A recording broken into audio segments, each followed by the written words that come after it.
There we go.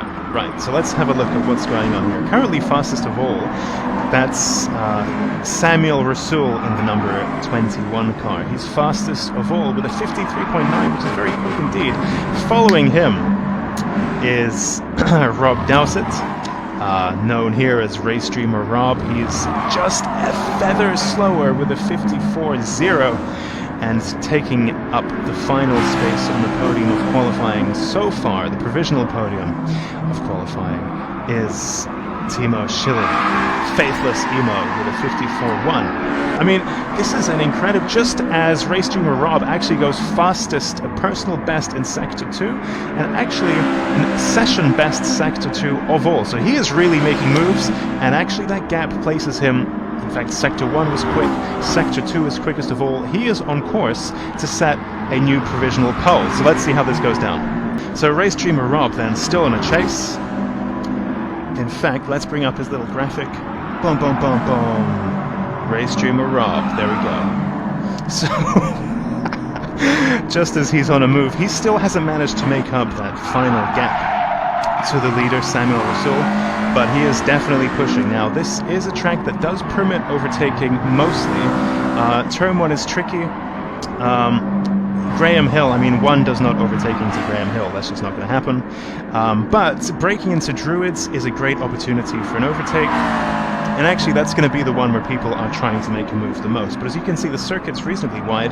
There is ample opportunity to make passes. But nonetheless, you know, it is a small circuit, and given how short it is, traffic is going to be an issue, most probably. So you do want to have a good qualifying position here, because you just want to be able to get clear. And again, you know, if you're falling back into the pack, things are just going to get very muddled up in what is a very short circuit. I mean, Brands Hatch Indy, I think, is pretty much exactly 1 mile long. I may have just made that up, I don't know, but I think it's something like that. So what that means is, I mean, that was chosen specifically to give us a little bit more action, so that people are sitting on top of each other all the time. You know, we're going to have traffic to contend with for most of the race, and that's what makes things interesting. Now, on top of that, what is going to happen here is that as per the rules of this lobby, tyre wear is accelerated 35 times more than in real life. This is one of the benefits of sim racing, is that you can do this kind of nonsense.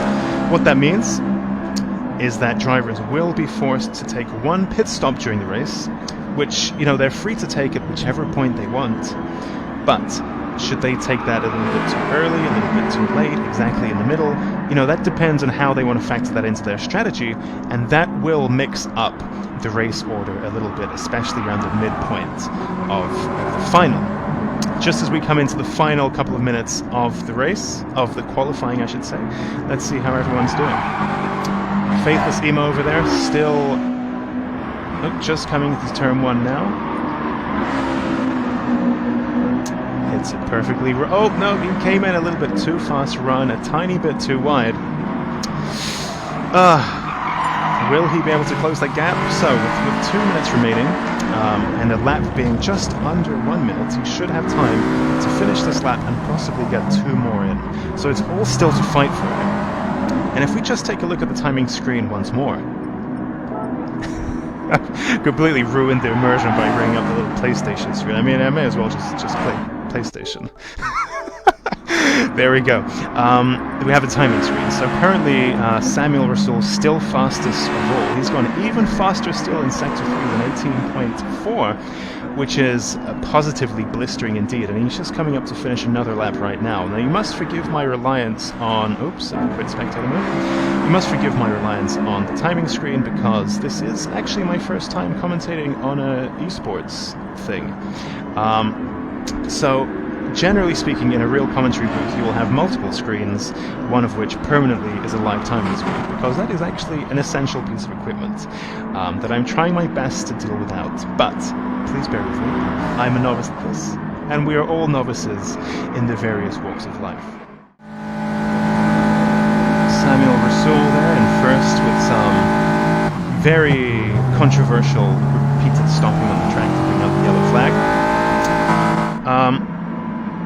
Which is an interesting situation, but nonetheless, we are where we are.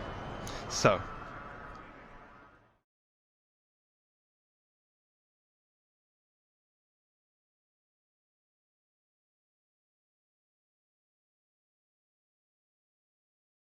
So begins the race, as everyone lines up on the grid.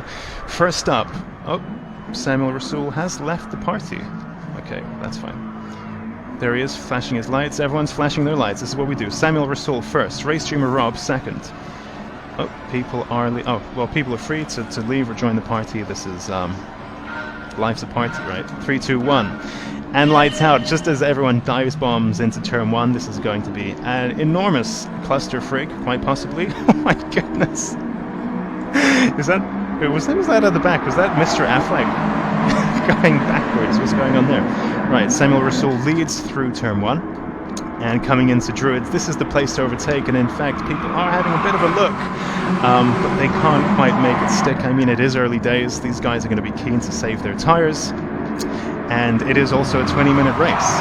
So oh my, just as race streamer Rob comes in there sideways, faithless Seymour runs wide.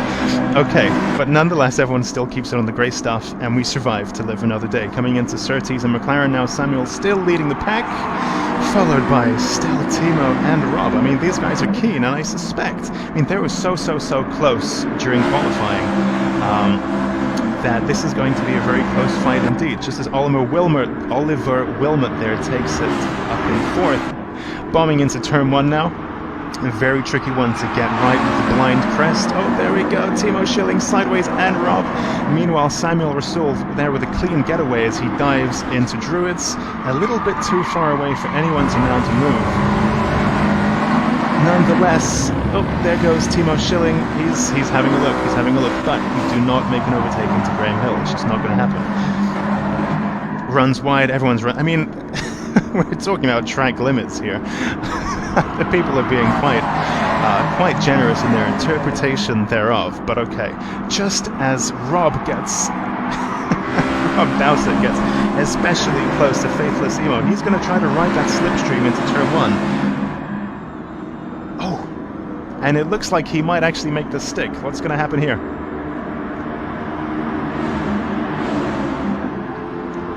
Does he make a move?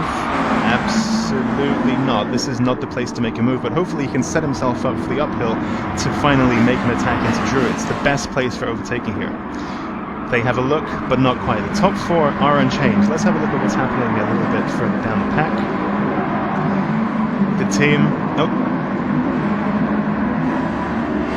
So here we go. Nick Horn in the number 78 car. Currently running in 9th, 6 seconds behind the lead, but 1 second behind the car in front, which is James Partridge in the blue number 14. Oh my goodness, coming into Surtees sideways. I mean, that's one of the most beautiful things about these cars, right? I mean, they have this perfect 50-50 weight distribution, 9,000 RPM rev limit. I mean, these things are really, truly a joy to drive, especially around somewhere like Brands Hatch, which is just so fast and flowing. Nonetheless, we're still all quite tightly packed in as Timo Schilling and Rob Dowsett. Oh my! Rob Dowsett pushed a little bit too hard. Comes off. What's happening with him? He's fallen all the way down to 4th now. Okay, allowing Oliver Wilmot up into 3rd place. He's just there chasing Timo Schilling. Now, with 16 laps to go, it is all still to fight for. You'd wonder whether perhaps, with how aggressively these tyres will wear over the course of the race, perhaps whether it makes sense to actually drive a little bit more gently. I mean, these guys are coming into every corner sideways, basically. Is that a strategy that's going to pay off? We don't know. Just as Liam Meredith comes off there, hits a cone, he falls to 7th place. There we go. But luckily it is but a cone and not a wall, so he's fine to carry on. Following him is someone we haven't spoken about yet. Here's Oliver White in 8th place. He is battling Nick Horn just behind him. There we go. They're still close enough to have some kind of squabble between them. And speaking of squabble, let's have a look at what's happening in the first place. Samuel Rasool still in the lead. And following him, we still have Timo Schilling. There we go. Flashing his lights. Perfect timing. Sideways again. Mounts that curb. Perfect amount of slip. And actually, it looks like Samuel Rasool's tyres is slowly coming off. Now, we are at quarter distance of the race, which means that really the first set of tires is going to be about halfway worn. So he just now comes into turn 1. Very tricky to get right, especially as your tires are starting to get a little bit tired. Tires tired, see what I did there? But nonetheless, he takes it cleanly, tidily, comes out nicely and quickly, which is what you want to do in a race. That's the whole aim of the game.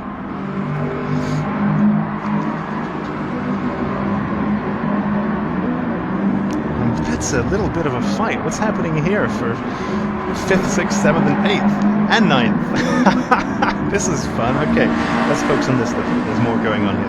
This is more juicy. This is more juicy. And in fact, let's bring up boom graphics. Leah Meredith. There we go. He is there in the currently running in 5th place. In the number 9 yellow car, one of the finest colors on a Honda S2000, leading the pack now into the final sector, uphill into clearways. Very, very difficult corner to get right, and in fact, it can really lose you a lot of time if you run a little bit wide, if you run a little bit, if you apex too early, too late. It's on a funny gradient. It's uphill. It can really jeopardize your. Oh! Hang on, what's going on here? As I get muddled up in my keyboard, that was a very bold move by Oliver White on Chris Brook. That is unheard of into turn 1. In fact, look, there goes Chris Brook trying to take that place back. Let me just find him. Oh, someone has a penalty. Oliver White has a penalty there for track limits. That fight continues. James Partridge there just behind. He's looking around. Just dips it onto the grass, trying to make a move around the outside of Chris Brook into Surtees, but that does not work. Oh, and now he dives up the inside. What an incredible move. There we go. That was clean. That was surgical, precise. So what that means is Oliver White is next up. The cue from him. Falling backwards, the gap is now merely 0.7 seconds. He's able to mount an attack here. If he plans his approach into turn 1 correctly and gets that run down into Druids, he can really do some banditry onto the brakes and dive bomb down the inside. Let's see if that's what he does. In fact, that is... Oh, Chris Brook comes back. Doing exactly that, and he manages to make the pass stick on James Partridge. Very clean move. I mean, if anything, so far this racing has been very clean, and that's truly a pleasure to see. Timo Schilling then in 3rd. What can he do?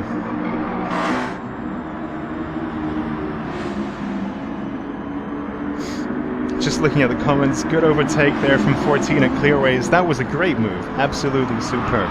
Superb move. So we're coming up to laps 9 and 10 now. You can see the cars are starting to really slip around a little bit. And actually what happens here is as your tires start to hit this high wear point, you're going to be really losing maybe 2 or 3 seconds a lap. The tire wear is quite severe. And worst of all, this circuit tends to work your front tires, especially a lot. Even in a rear-wheel drive car like this, it's the fronts that tend to suffer. So what's going to be happening as these tires are wearing is drivers are going to be struggling with understeer. So if anything, that's the most frustrating. Just as we can see Tino now running out wide with that understeer, all these guys are going to be thinking about pit stops. Oh, just as Race Dreamer Rob does come in to take his stop, out comes the pit crew. This is so cool. I'm getting tires on. Nice fresh rubber, delicious. Off we go. And he's back. Okay, now he's fallen down to 8th in the process. He has taken his pit stop, quite possibly the first pit stop. Oh my, comes out right in front of James Partridge. That is probably an unsafe release, but this is Gran Turismo. These things are quite hard to control, and he manages just to keep that place, moving himself into 6th. That's actually very exciting. Okay. Samuel Rasool out in the lead with a 5-second advantage over 2nd place. Looking quite comfortable for now. And he comes into the pits as well. Let's see how these guys do.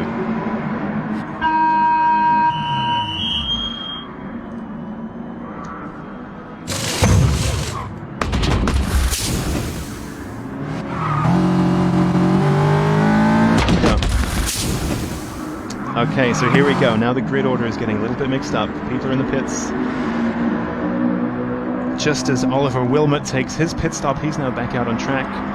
So Samuel Rasool has now fallen back into second place. That pit stop, Brands Hatch does have quite a short pit lane, and the tyre changes are unrealistically fast in Gran Turismo. It's basically like Formula 1. So actually that pit stop has only dropped him back by around 6 or 7 seconds compared to the rest of the field, and he's going to be on much fresher tyres. Tino's on much more worn tyres, and as we discussed, there's a 2 or 3 second gap between them.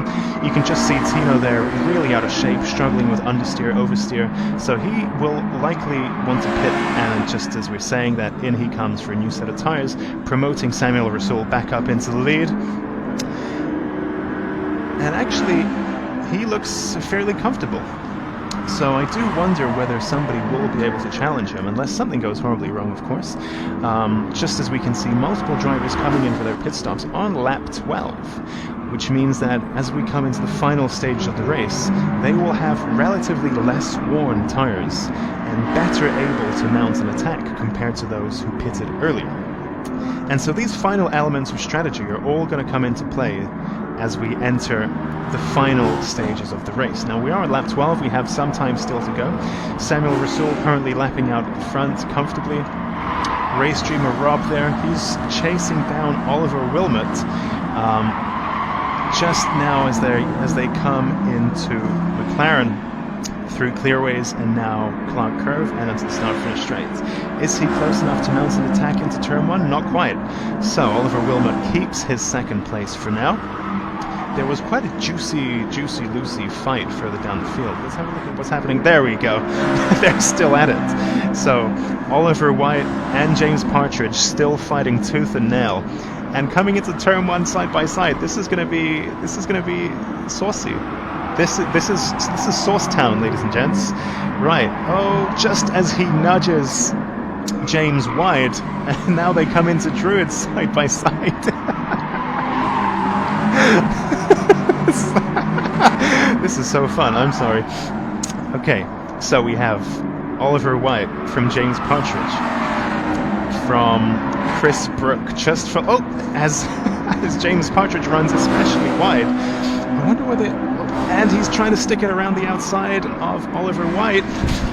There goes my laptop. It's all happening, chaos everywhere. That is my work laptop too, that's not good. Okay, but luckily, no damage done. Oh my goodness, this is Sauce Town. Let's what a fight between these two. Keen Beans, the primary colors gang are really they're primarily the fighters here. I don't know why I've got Samuel Rasool slot on the screen. Do apologize. Let's take that away. That's not entirely relevant right now. Speaking of which, what is Samuel Rasool doing? Yeah, he's still in the lead. Oh, and he's coming up to actually lap someone. So he's just coming up now to Max Chowdhury in the number 12 pink car. It's going to be interesting. Again, being such a short circuit, just a difference in performance of 5 seconds per lap, say, is going to put you into lapping territory within 10 laps or so. So he's just coming up to be the first lapper of the session. Meanwhile, the fight here between Oliver White and James Partridge continues. Oliver pulling out a little bit of a lead, and probably that looks set to remain the case for a little while until somebody gets something wrong, just as Oliver White gets a little bit of a slip angle coming through there, but nothing too dramatic, and keeps it together. So, Tino Schilling there then, off to an incredible start at the beginning.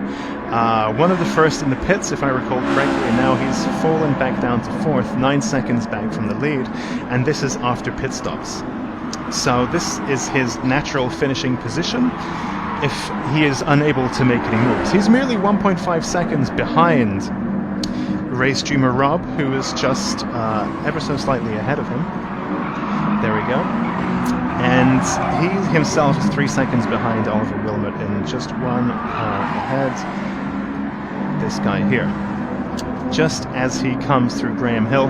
Again, these guys are now developing a little bit of a rhythm, and actually everyone seems to be lapping pretty comfortably. So I do wonder whether we're going to see any dramatic position changes coming into the finals stages of the race. Just as you can see blue flags out as Oliver Wilmot comes around to lap Max Chowdhury, who's just at the far end of the straight, will be on his back fairly soon. I mean, these guys are incredibly rapid, by the way. We haven't really discussed this in great deal, but if you look at their qualifying times, we're talking about 53, 54 seconds, which is very, very fast, considering these are standard, unmodified, you know, everything is locked. Regular, untouched, unmolested, factory-fresh road cars from 1999, and they're lapping Brands Hatch in 54 seconds. That's very impressive indeed.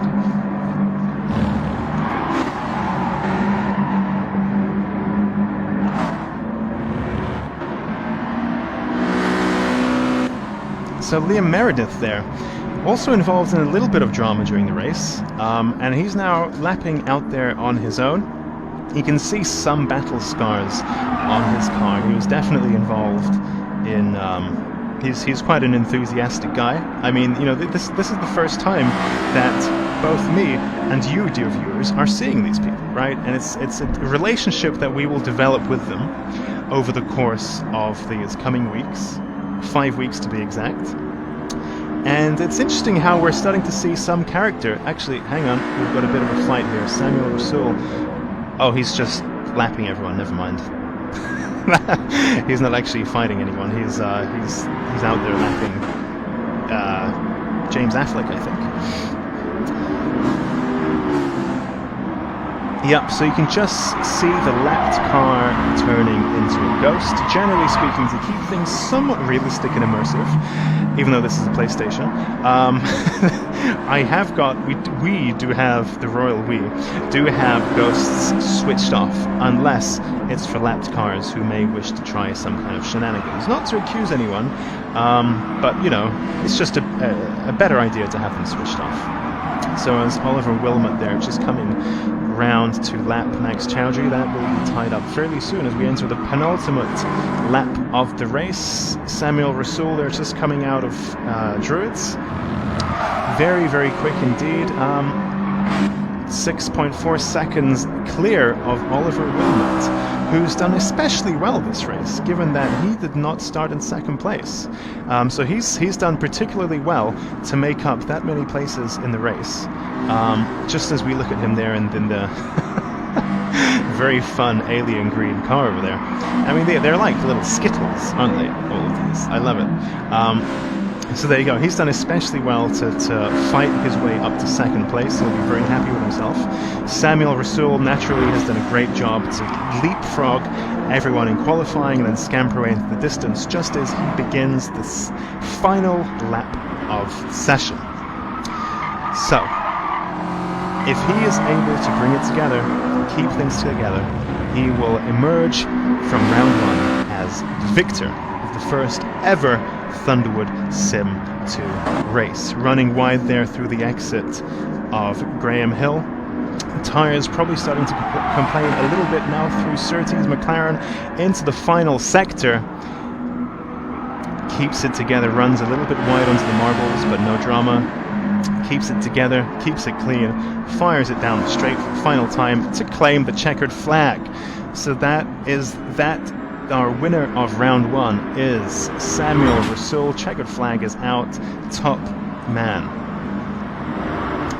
Oliver Wilmot there claiming second place, 7 seconds behind. Race streamer Rob now across the line. Just as Tino there flashing his lights in celebration. Absolutely top drive from everyone. Liam now coming up to take fifth. Oliver White viciously fought throughout that race. There he goes, weaving up and down, weaving up and down the start-finish straight to claim 6th. Chris Brookie there in 7th. Oh, and here we go, fighting for those final few crucial places. Boosh!